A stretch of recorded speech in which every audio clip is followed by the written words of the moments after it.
Hello बच्चों, primary की पाठशाला में आपका स्वागत है। आइए आज हम कक्षा 5 कलरों की पाठ्य पुस्तक से पाठ 3 मेरी शिक्षा का अध्ययन करेंगे। तो यह पाठ डॉक्टर राजेंद्र प्रसाद जी की आत्मकथा से लिया गया है। उसके कुछ अंश हैं। डॉक्टर राजेंद्र प्रसाद जी, जैसा कि आप जानते हो, कि स्वतंत्र भारत के प्रथम राष्ट्रपति थे। उन्होंने अपनी आत्मकथा लिखी है। आत्मकथा यानी अपने बारे में लिखी हुई कथा। अपने जीवन काल में हुई घटनाओं को जब ईमानदारी से आप किसी पुस्तक के रूप में लिखते हैं तो उसे आत्मकथा या बायोग्राफी कहते हैं। ठीक है बच्चों, 5वें या 6ठे बरस में मेरा अक्षरारंभ कराया गया था। अक्षरारंभ से मतलब अक्षर ज्ञान पहली बार। जैसे हमारे यहाँ पहले विभिन्न संस्कार होते थे, जिसमें एक विद्यारंभ संस्कार होता था। उसमें पूजा पाठ करते थे और बच्चे को पहली बार किताब, पेन, ये सब चीज़ें देते थे। इसी तरह इनका भी अक्षरारंभ कराया गया था पहली बार।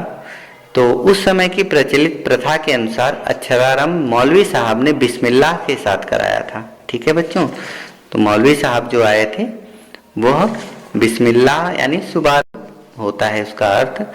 जिस दिन अक्षरारंभ हुआ मौलवी साहब आए, मिठाई बांटी गई। हम 3 विद्यार्थी उनके सुपुर्द किए गए, एक मैं और दूसरे 2 अपने कुटुंब के ही चचेरे भाई। यमुना प्रसाद जी सबसे बड़े थे। 3 बच्चों में जो यमुना प्रसाद जी थे वे सबसे बड़े थे। ठीक है बच्चों, वे हमारे लीडर थे। वे तमाम खेल और लड़कपन की शैतानी में आगे रहा करते थे। उनके एक चचा, जो मेरे भी चचा थे, बहुत मजाक पसंद थे। वह मेरे पिताजी के छोटे भाई थे, पर पिताजी के कई गुण उन्होंने भी सीखे थे। वह घोड़े की सवारी करते थे, बंदूक और गुलेल चलाना भी खूब जानते थे, फारसी भी पढ़े थे और शतरंज भी बहुत खेलते थे। मौलवी साहब जो हम लोगों को पढ़ाने आए, विचित्र आदमी थे। उनका बहुत सी बातों पर दावा था। बलदेव चचा के मजाक के लिए वह एक बहुत ही उपयोगी साधन बन गए। चचा तरह तरह की बातें मौलवी को सुनाते और उनको उत्साह देकर यह कहलवा देते कि वह भी, चाहे कोई भी काम क्यों न हो, जानते या कर सकते हैं। मौलवी साहब का दावा था कि वे शतरंज खेलना भी खूब जानते हैं।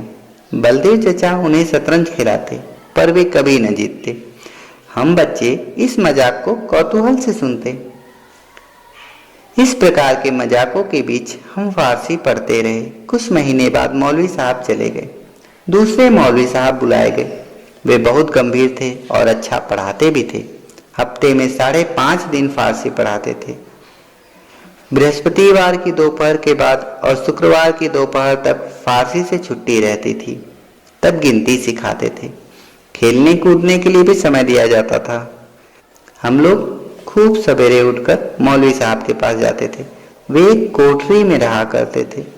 सामने आंगन में तख्त पोष पर बैठकर हम पढ़ा करते थे। तख्त पोष का, जिसको बच्चों आप लोग चौकी कहते हैं या तख्ता कहते हैं, ठीक है, चित्र में भी आप देख सकते हैं। सवेरे आकर पहले का पढ़ा हुआ पाठ दोहराया जाता था। जो जितना जल्दी याद कर लेता उसको उतना ही जल्दी नया सबक पढ़ा दिया जाता था।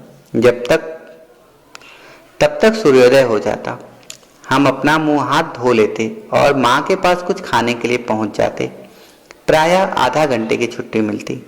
नाश्ता करके लौटने पर सबक याद करना पड़ता और सबक याद करके सुना देने के बाद मौलवी साहब हुक्म देते, किताब बंद करो। किताब बंद करके तख्ती निकालनी होती। बच्चों, तख्ती जैसे आज आपका स्लेट होता है, पहले लकड़ी की एक स्लेट बनाई जाती थी जिसपे बच्चे काला रंग लगाकर उसे फिर उस पर स्याही से या चूने से लिखते थे। ठीक है बच्चों, तख्ती भर जाती तो उसे धोना पड़ता। इस क्रिया में भी कुछ समय खेलने को मिलता। दोपहर को नहाने और खाने के लिए 1 या 1.5 घंटे की छुट्टी मिलती और खाकर फिर उसी तख्त पोष पर सोना पड़ता। मौलवी साहब चारपाई पर सोते। दोपहर के बाद दूसरा सबक मिलता और उसको याद करके सुनाने पर ही खेलने की छुट्टी मिलती। शाम को जल्द नींद आती।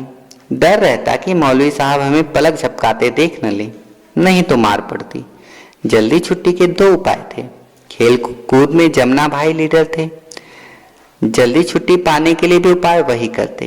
पढ़ने के लिए तेल का दिया जलाया जाता था। आजकल बच्चों आपके पास बल्ब होता है, इलेक्ट्रिसिटी होती है। उस समय इलेक्ट्रिसिटी यानी बिजली थी नहीं, तेल का दिया जलाते थे, है ना। जमुना भाई रेत की छोटी पोटली बना लेते और छिपाकर उसे दिए में रख देते। वह शीघ्र ही तेल सोख लेती और दिया जल बुझने पर आ जाता। मौलवी साहब दाई पर गुस्सा होते कि तेल कम क्यों डाला, और वे मजबूर होकर किताब बंद करने का हुक्म दे देते। और जो कुछ फारसी का ज्ञान हुआ उन्हीं मौलवी साहब ने दिया। हम सब भी उनको प्यार करने लगे थे। जब घर छोड़कर छपरा अंग्रेजी पढ़ने के लिए जाना पड़ा तो मौलवी साहब को और हम लोगों को भी बहुत दुख हुआ। ठीक है बच्चों, ये कुछ अंश थे डॉक्टर राजेंद्र प्रसाद जी की आत्मकथा से। आइए अब इस पाठ से संबंधित कुछ प्रश्न उत्तर भी हम कर लेते हैं। प्रश्न क, बालक राजेंद्र प्रसाद का अक्षरारंभ किसने कराया था? उत्तर, बालक राजेंद्र प्रसाद का अक्षरारंभ एक मौलवी जी ने कराया था। उत्तर ख, उनके साथ कौन कौन पढ़ता था? उनके साथ 2 चचेरे भाई पढ़ते थे। प्रश्न ग, पहले मौलवी साहब और दूसरे मौलवी साहब में क्या अंतर था? उत्तर, पहले मौलवी साहब बड़े बड़े दावे करते और उपहास का पात्र बन जाते, जबकि दूसरे मौलवी साहब बहुत गंभीर प्रकृति के थे और अच्छा पढ़ाते थे। प्रश्न क्रमांक घ, देर तक न पढ़ना पड़े इसके लिए जमुना भाई क्या चाल चलते? देर तक न पढ़ना पड़े इसके लिए जमुना भाई रेत की छोटी पोटली बनाकर दिए में छुपा देते। वह जल्दी ही तेल सोख लेती और दिया बुझ जाता। ठीक है बच्चों।